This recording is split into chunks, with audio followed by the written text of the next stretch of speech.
বন্ধুরা, মুম্বাইয়ের টিম মনে হয় কালকে উপুর হয়ে শুয়েছিল, কারণ হায়দ্রাবাদ পিটিয়ে তো মুম্বাইয়ের পাছা ব্যথা করে দিয়েছে।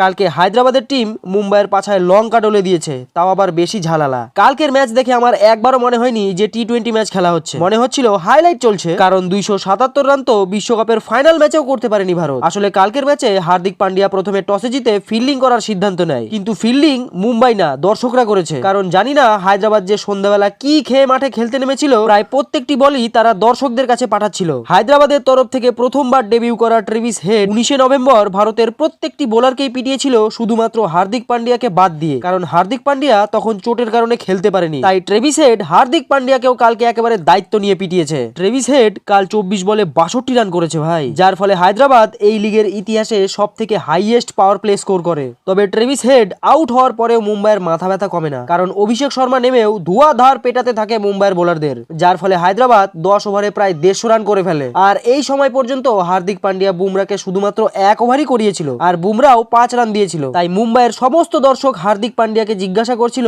বুমরার বাকি ওভার দিয়ে কি আচার দেবে মুম্বাই। তাই বুমরা যখন পরে বল পায় ততক্ষণে অনেক দেরি হয়ে গেছিল, যার ফলে হেনরি ক্লাসেন আর মার্করাম মিলে রানের অনেক বড় বিল্ডিং খাড়া করে ইতিহাস গড়ে দেয় হায়দ্রাবাদে। তবে ব্যাঙ্গালোরের জন্য আমার একটু খারাপই লাগছে, কারণ ব্যাঙ্গালোরের কাছে একটাই রেকর্ড পড়েছিল আইপিএল এর হাইয়েস্ট টোটাল স্কোর, যা ছিল 263 রানের, কিন্তু সেই রেকর্ডও ভেঙে দিল কাল হায়দ্রাবাদের টিম 277 রান করে। তবে কাল হায়দ্রাবাদের তরফ থেকে কেউ যদি আরেকটু ভালো খেলতো না, তাহলে 300 রানও পার করে ফেলতো হায়দ্রাবাদ। তবে পরে ব্যাট ধরে মুম্বাইয়ের টিমও খুব একটা খারাপ খেলেনি, তারা ভালোই খেলেছে। কারণ শুরুতেই ঈশান কিষান আর রোহিত শর্মা মিলে 3 ওভারেই 50 রান পার করে ফেলে, কিন্তু রোহিত শর্মা 26 এবং ঈশান কিষান 34 রান করে খুব তাড়াতাড়ি আউট হয়। ঠিক তারপরেই তিলক বর্মা এসে খুব ভালো খেলা দেখায় এবং হায়দ্রাবাদের প্রত্যেকটি বোলারকে সে পেটায়। তিলক বর্মা 6টি 6-এর সাহায্যে 34 বলে 64 রান করে, কিন্তু তার উইকেট যাওয়ার পরেই পরের 18 বলে মুম্বাই একটা বাউন্ডারি পর্যন্ত মারতে পারেনি। আর 277 রান চেস করার সময় আপনি যদি 3 ওভারে কোনো বাউন্ডারি না মারেন, তাহলে আপনি কিভাবে ম্যাচ জিতবেন বলুন তো। তবে মুম্বাই চেষ্টা করেছে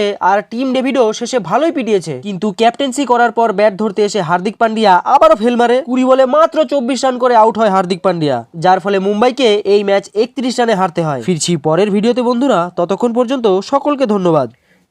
স্পোর্টস জগতের সব রকম ছোট বড় নিউজ পাওয়ার জন্য আমাদের চ্যানেলটিকে সাবস্ক্রাইব করুন এবং পাশে থাকা বেল আইকনটি দাবাতে একদম ভুলবেন না। এই চ্যানেলে স্পোর্টস জগতের সমস্ত রকম খবর পাবেন সবার আগে।